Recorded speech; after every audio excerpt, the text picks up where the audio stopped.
Hi, I'm here because I'm really very serious about talking to you about learning about trauma. The pandemic has made it even more important.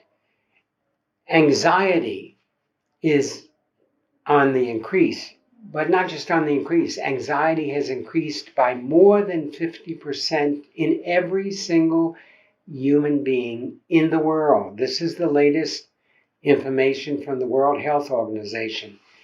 And something else that's very important, 75% of all mental health problems are tied into dysregulation, the person being unable to regulate themselves.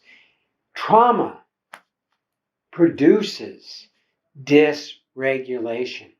And trauma is very different. Don't think you can work with trauma by analyzing it. It's a process-oriented exchange that has to take place.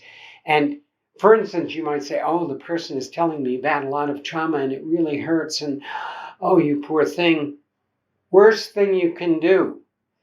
When you show too much empathy when listening to a client telling you about the trauma, remember, that many people were traumatized by people that were so empathetic and then abused them. So trauma is counterintuitive. I'm taking a course this afternoon to deal with the latest research. In your trauma training with me, you will get the most up-to-date research, usually only 2 or 3 months old, and all the basics you really need to start really feeling comfortable with, yes, I can deal with trauma.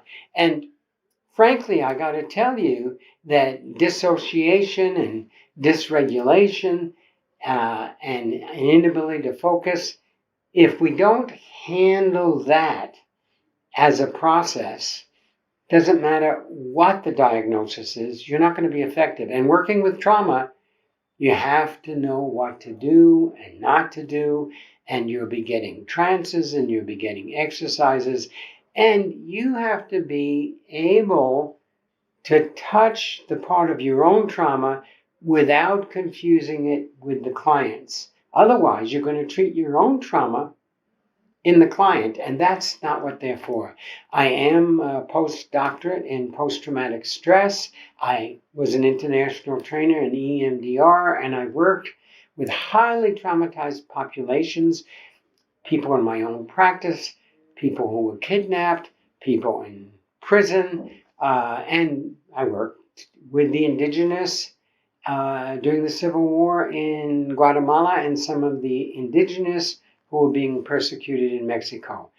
I have the clinical experience, and I'm here to teach you. I promise not to traumatize you, but help you how to know to work effectively, because most of your clients, if they didn't have trauma before the pandemic, they have it now.